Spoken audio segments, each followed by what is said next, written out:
So here we go. We're asking Grok, the expert version. People are in uproar about the National Party free trade agreement in New Zealand. Be blunt, objective, unbiased, and truthful. Is there anything in there, I'm going to be more specific, in the free trade agreement that would, one, permit Indians to emigrate here easier, provide an advantage to Indians over New Zealand citizens, three, provide an easier path to residency and be citizenship for Indians? Is the free trade agreement fair and a good deal for New Zealand, or is it skewed towards India? And five, I'm going to ask, does it provide an easier path for siblings or parents to come to New Zealand? And six, is it are the attacks on the free trade agreement unjustified? And seven, what are the potential downsides? And eight, what are the benefits to New Zealand and its citizens? Done. There we go. This will take a while.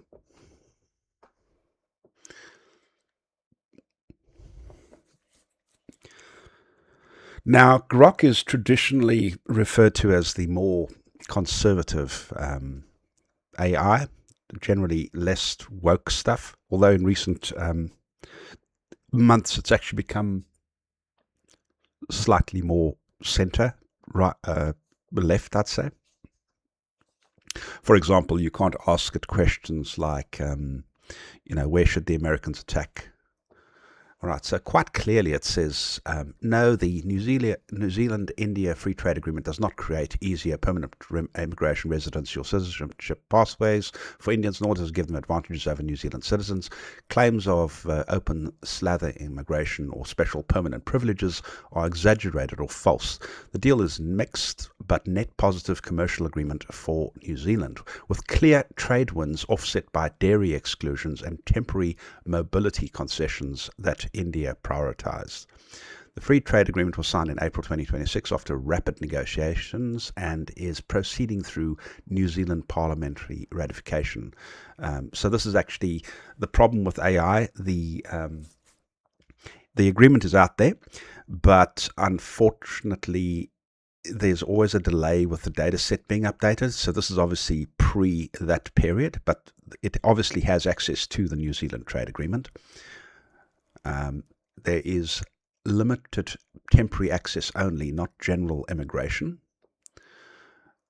Temporary employment entry, cap of 5,000 Indian nationals at any one time, 1,667 new 3-year visas per year on average, non-renewable, mostly green list skill shortages, ICT, engineering, health, teaching, etc. I don't know if you guys are aware, but I'm in IT. If we didn't have an Indian community over here, we would not have an IT infrastructure. That's just the reality. Your internet wouldn't work. You wouldn't have people putting in fiber. We have a huge shortage in that particular industry of those sort of jobs. And what does it say here? Mostly green list shortage roles, 200 a year for iconic occupations like yoga instructors, Indian chefs, music teachers, and Ayusha practitioners.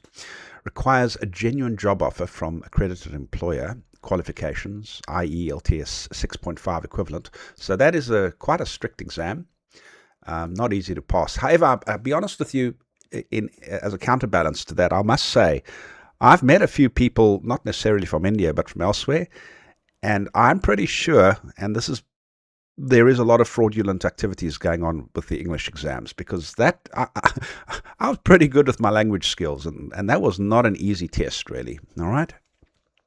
And we seem to have people here that I just doubt they would be able to pass it. Judging by the fact that the H-1B1 visas in the States, there appears to be massive fraud going on with that. We're talking as possibly allegedly as high as 90%. We've really got to watch that. Also, we've had the whole truck driver scandal where apparently like 490 people were found to have fraudulently provided their skills. So yeah, the immigration really needs to step up their research and testing.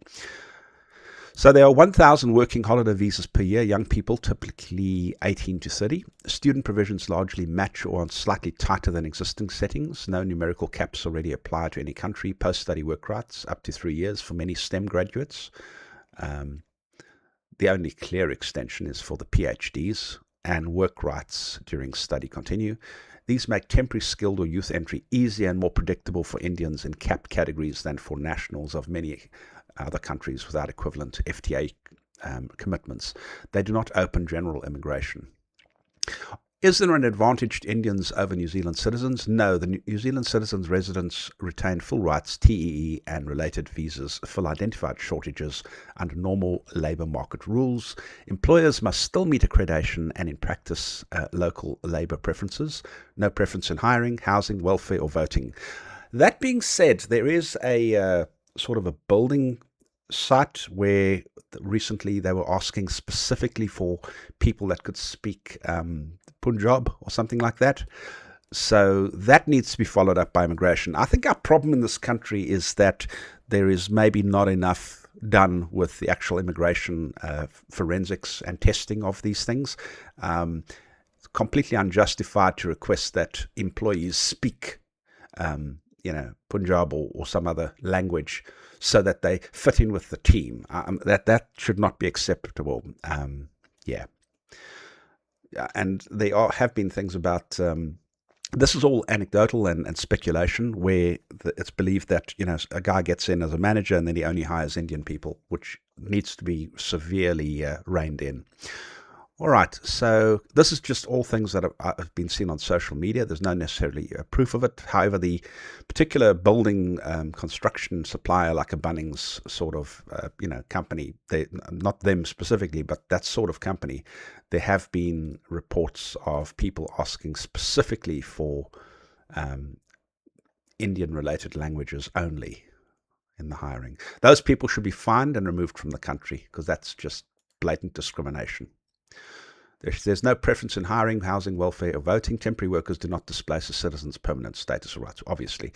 Is there an easier path to residency and citizenship? No and no. The annexes state clearly that nothing in the temporary entry commitments applies to measures regarding citizenship, nationality, residence, or permanent employment. Visas are fixed term, non-renewable under an FTA pathway, and do not create an automatic or preferential route to residence. Holders can later apply under ordinary non-FTA immigration categories if they independently meet the criteria, the same as any other temporary visa holder from any country. Citizenship requires prior residence and meeting standard rules. Select Committee and MFAT analysis confirm this is a temporary labour mobility, not settlement. Is there an easier path for Indian citizens or parents? No specific FTA provisions. Partners and dependent children of TEE holders can seek visitor visas tied to principal stay.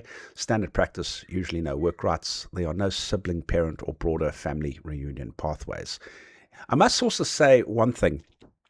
Everyone's screaming at National and ACT about this free trade agreement, but in reality, the person who is the highest threat, or the parties that are the highest threat, who are more welcoming than a National or New Zealand First or ACT party, more the centre-right parties, would be a left-wing party like Labour, Party Maori, or those crazy Greens.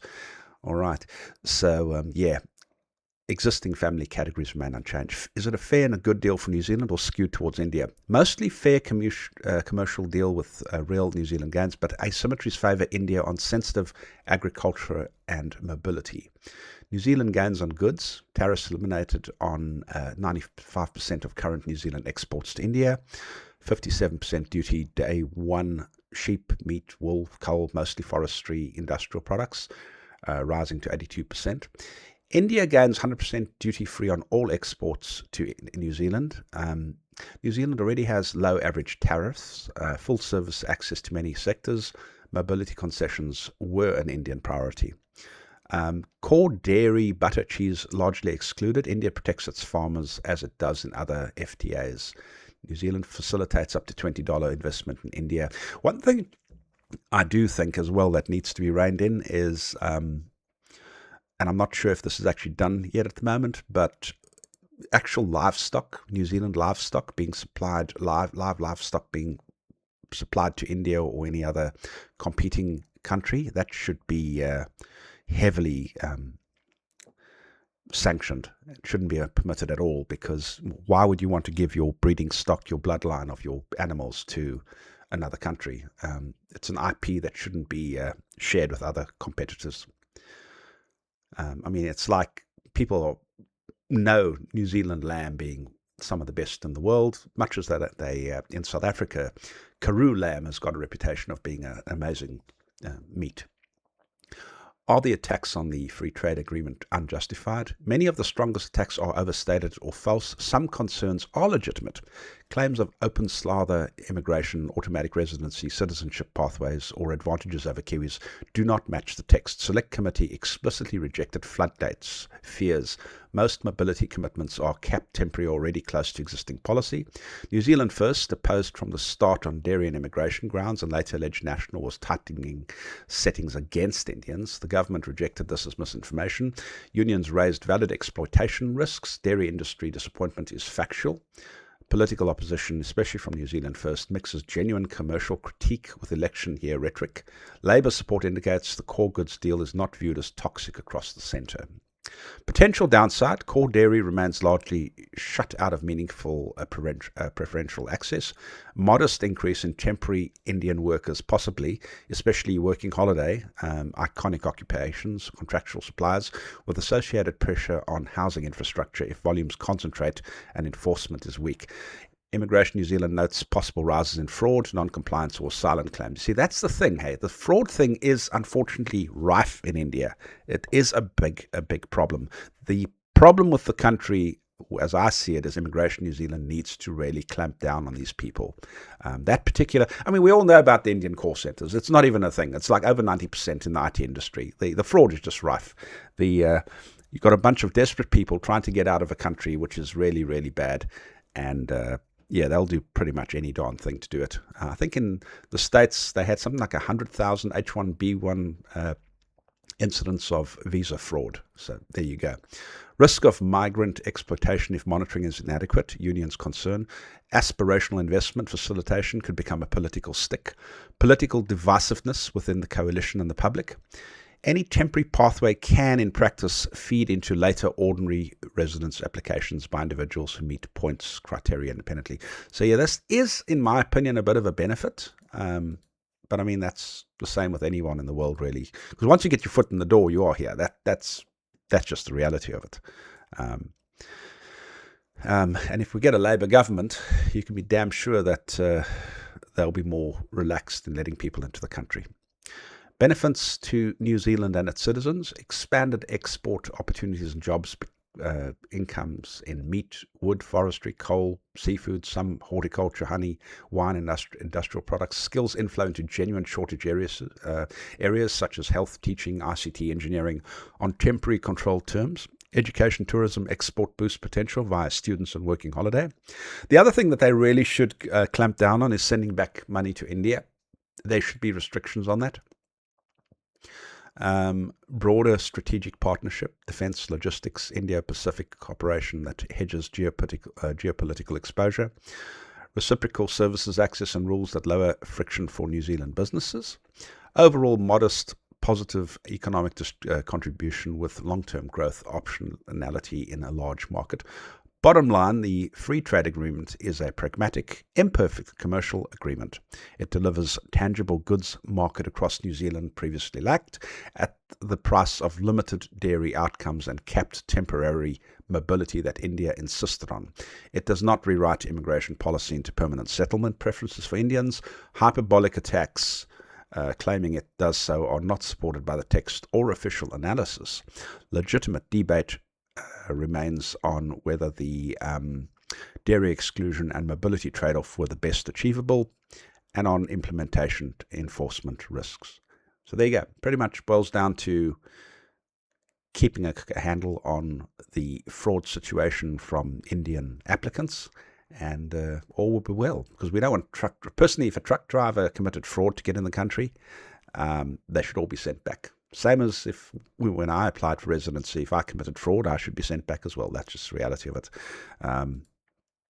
Yeah, it's astounding to me about the whole English language test thing, because I've really sincerely met people that I have no idea how they managed to be in this country.